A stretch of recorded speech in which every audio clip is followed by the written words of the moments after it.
So Harley, what's the deal with emotional eating? A lot of people still say you can emotionally eat and you should temper your appetite. And I'm like, you should temper your appetite like you should temper your breathing. And when you go crazy, when you can't breathe enough, when you restrict your breathing and you want to go freaking out, just deal with your emotions. Be at peace with yourself and read some positive attitude books. Come on. And when you don't get enough sleep, when someone wakes you up at 2 a.m. in the morning and goes, come on, get up and wake up, and you get all cranky, and they can say, well, hey, you're being emotional now. But when it comes to food, people think, oh, if I'm eating more calories than I need, or I don't actually know how many calories I should be eating, and I don't even know how many calories I eat a day, and I don't know what the recommendations are for a fit person, or if you want to be fit, I don't really know anything. I just follow what everyone else says about, I'm emotionally eating. So can you emotionally eat? In my personal opinion, I think it's impossible. I personally think it's impossible. And I'm the only person that's going to tell you this. You're not going to hear it from anybody else. I don't physically feel it's possible to emotionally overeat, especially on fruits. Especially on fruits and vegetables. What is happening in the world today is people go on raw foods, people go on all these fad diets, these calorie restriction diets, and then all of a sudden they're emotionally eating. I wonder if there's any connection with caloric insufficiency and emotional eating. I wonder if there's any connection there. I wonder if there's any like real strong connection there. Maybe, just maybe. So people go on low carb diets and they binge out hardcore on carbohydrate rich foods. And they think, oh, I'm emotionally eating. People go on raw food sort of programs and they undereat on fruit, and then they binge out on these carbohydrate rich foods. You know what I mean? Like donuts, chocolate, ice cream, pizza, pasta, rice dishes, things like that. And then they think, oh, I'm emotionally overeating. Emotionally eating, I'm stress eating. No, your body's starving and it wants to get some calories in there. And people go, Harley, I'm not starving. Look at me, I'm like, 250 pounds or 300 or 490 pounds. I'm not starving, dude. I'll tell you what. It only literally takes about 2 or 3 hours of exercise or using your brain a lot to run your glycogen stores deplete, especially if you're carrying that much excess weight around. Me, I'm about 65 kilos. So if I was 200 kilos, if I put on a 140 kilo backpack and went to walk around, my glycogen stores would run out very quickly. Why? Because I'm carrying extra weight around. So when people who are overweight are trying to eat for like thin people, and they've got family and kids and businesses and passions and things they're dealing with, and they're trying to eat less, you're going to be eating eventually. And you'll be so starved and so stressed when you finally eat, you'll be emotional.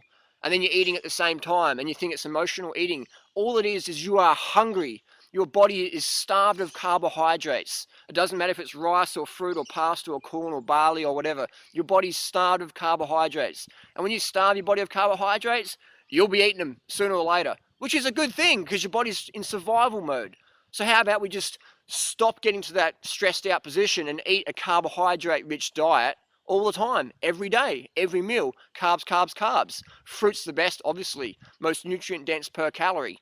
If you don't want to eat fruit, if you can't get fruit, have your other carbohydrates you like, rice, pasta, corn, barley, things like that. And I'm not talking about donuts or ice cream, which are fatty carbohydrate foods. What does that mean? With ice cream, donuts, pizzas, things like that, the fatty ones, or at least 50% of the calories are coming from fat. So you're eating the carbohydrates, you get a lot of fat, the fat stores in your body really quickly, and you start feeling crap. So when we're going to eat carbohydrate foods, we want low fat, high carb, fruit being the best. Does that make sense? And if you can't get fruit, still get your carbs in. The worst thing you can do is go on a raw food program and go, I'm going to be a raw foodist and I'm just going to eat fruit. And if I can't stay any fruit, I'll still stay raw and I'll eat nuts. And I've done that myself, did that for a long time. I'd be like, and my exercise levels and my energy was just sort of up and down. You know what I mean? Because a lot of nuts is just going to fat you out, sludge up your lymphatic system, slow you down, and slow up your digestion. So carbs are key. You're better off eating rice and corn and other carbohydrate foods. If you can't get enough fruit, then trying to fill up on nuts. Don't eat fat to get your carbohydrates. It's not going to work. You know what I mean? It's not going to work. So if you want carbs, eat carbs. Doesn't make sense to eat fat when your body needs carbs. Otherwise, you're just setting yourself up for a real freak show. And if you look in the raw food world, man, there is some emotional freak shows out there Not because that's what they like normally, but just because that's what diet they're on. They're on this carbohydrate restriction diet, and they're trying to make all these fatty raw foods that mimic low-fat, high-carb cooked foods. And so eating all these fatty, greasy pastas that are raw vegan, when they're better off actually having a low-fat, maybe gluten-free, vegan pasta versus some high-fat, low-carb. They should be having the high-carb, low-fat. So they're having this high-fat thing because their body's craving carbohydrates. So they just think it's emotional bullshit, which is crazy. So they're having this high-fat meal, not getting any carbohydrates, any sufficiency there, and they're still freaking out emotionally. And they think, oh, I need to do some fasting now. I need to fast. I need to do some cleansing and some purification and some landmark forum courses, or I'll go listen to more Tony Robbins stuff, or spend 10 grand, do a seminar. No, you don't. All that stuff's good as well. You got to get carbed up first, man. There's no point doing, mental work if you're carb deprived. It's like going into a maths exam when you're in high school or college when you're undercarbed in the head.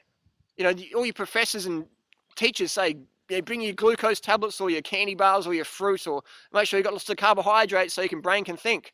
You don't walk into an exam undercarbed. Don't do emotional work when you're undercarbed. Don't do emotional work when you're fasting, because you're not lucid, man. Look at people who do long fasts. I've been there, helped supervise a couple of long-term fasts, and people go a bit nuts because you're on ketones. You're not thinking straight. You run out of carbs. You're on ketones, and you're almost half drunk. So can you emotionally overeat? Can you emotionally eat?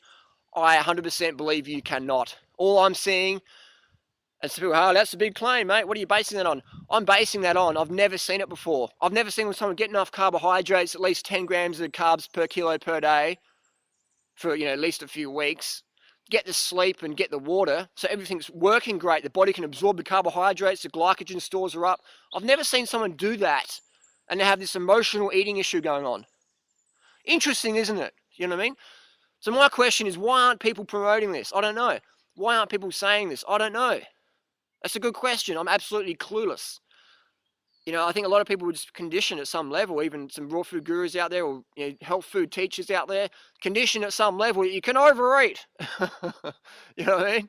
But people say, Harley, if you overeat, you get fat. And I'm like, well, I overeat every meal, and look how fat I am. You know what I mean? Look how fat I am.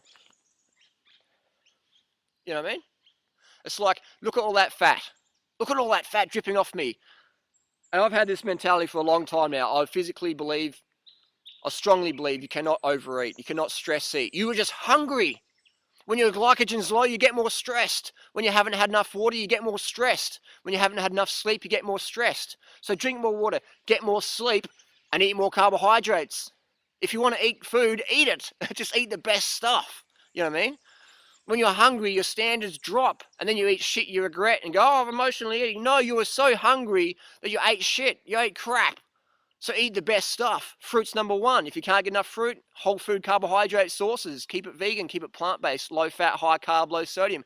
So it's a whole emotional eating thing. I think probably the worst thing you can believe is that you can emotionally eat. That's probably the most insidious, self-destructing, limiting belief I can think of, is that you can overeat and you should always be eating less and temper your appetite. I think that's the worst thing you can believe out of anything. Why? Because when you believe that, you're constantly feeling that guilt trip that, like, oh my God, I'm just like some sort of failure. You know what I mean? I'm some sort of failure, so I should be eating less. So that's one of the worst things I can think. That's the worst thing you can believe, is I can emotionally eat, I'm overeating. Because then you undereat, and then your life quality goes downhill. People go, Harley, I know people who don't eat too much and they're doing all right. Yeah, they're binging behind the curtains, man. They're eating stuff that they're not proud of behind the curtains. And why? Because they're trying to calorie restrict. They're trying to calorie restrict. And when you do that, you get hungry, man. And when you try and be fit, or look after your family, or run a business, or to be passionate, you need a lot more glycogen.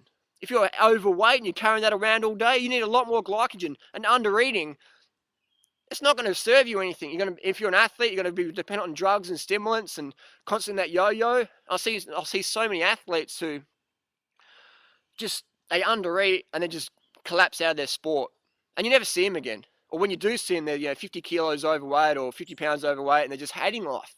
And they think that they're weak. They think they're undisciplined, but no, they just did the wrong things. They didn't put enough fuel in the tank to support their lifestyle. These people are some of the most disciplined people I know, more disciplined than me. I'm not disciplined at all. I'm all about strategies. I like making things easy because I'm lazy. I like sitting back and just letting it all pan out. You won't see me putting a watermelon seed in concrete. I'm going to put that watermelon seed in the ground because I want it to be easy. I'm going to eat enough food so this lifestyle is easy. I'm going to give them enough sleep so this lifestyle is easy. I'm going to get enough water so I stay hydrated. I'm into easy things. And then make it hard if you want. But don't make it hard and it has to be. You know what I mean? Life can be hard enough. Why make it harder? I'm into the good stuff, man. Having the fun. So I was out training this morning on the bike and I woke up and it was very cold temperatures. So I just put on more clothing. It's already hard enough. Why make it harder? You know, why undereat? You know, if you're dealing with emotional stuff, why eat less food? Often what we find is when people get enough carbohydrates for a few weeks, or even a day or a few hours as a start, all of a sudden the issues become non-issues. And people go, why was I freaking out about that? Jeez, that's silly. You know what I mean? It's almost like bipolar. Put some carbs in, boom, they're back to normal again. And people go, oh, that's because they're suppressing their emotions with food, Harley. Yeah, right. Fuck, man, that is so limiting belief. That's like, you know, depriving someone of enough sleep, and when they freak out and go, I just need some sleep, you go, oh, you're trying to sleep away your emotions now, huh? Or when someone's really dehydrated and they're flipping out and they have some water, oh, I'm just cooling off now, I'm good, I'm getting better. Oh, you're drinking your emotions away, you should just sit at peace. Bullshit, man. Look after your basic, fundamental physiological requirements. Sleep, water, sugar. Get enough. And then let's see how emotional you are. And again, I've never, ever seen it. And I'm the forensic. I can tell when a huntsman spider is literally dehydrated. I can tell. And I'll be a little spoon of water and the spider will drink. And I endeavor to put that up on YouTube for you.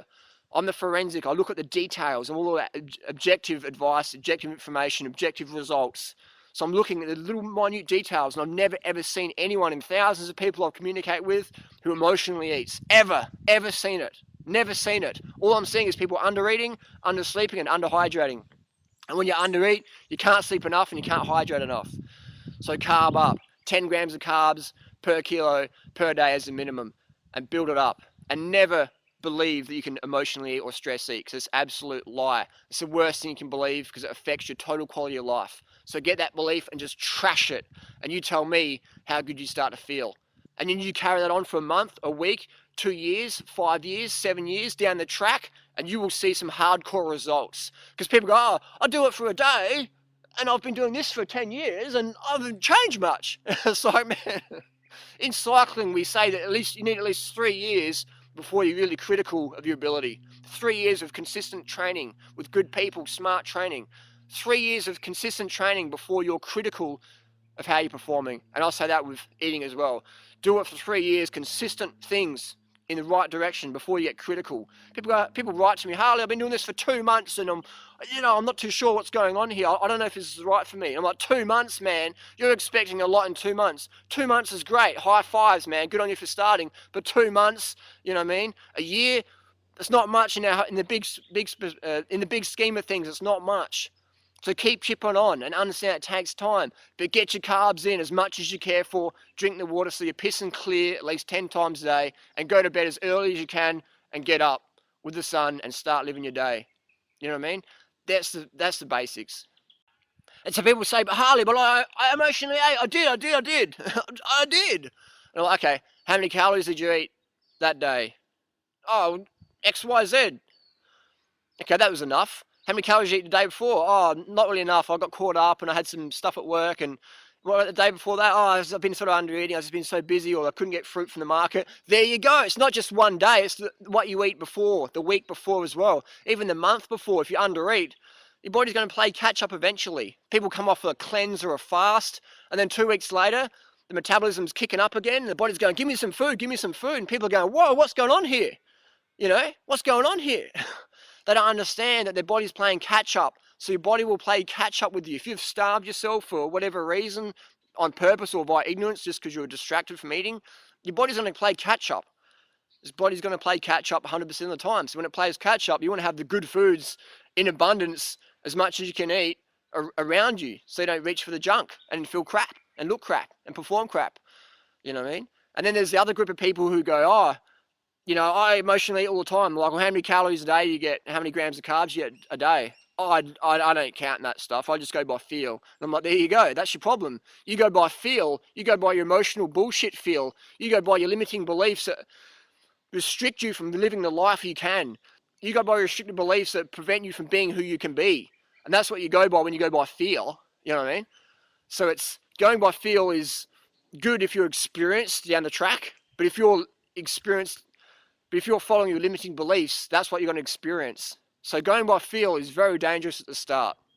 You've got to go by objective guidelines to help break apart that emotional bullshit that we're all programmed with on a daily basis. You should eat less. You should eat less. You should eat less. Carbohydrates are the devil. Carbohydrates are the devil. All the raw food gurus out there. Sweet fruit's the devil. You know, you shouldn't be eating sweet fruit. All this bullshit that's getting programmed into your brain. So like, when you go by feel, you got all these hucksters and snake oil gurus and, you know, wishy-washy wackos telling you all this stuff, subliminally programming you.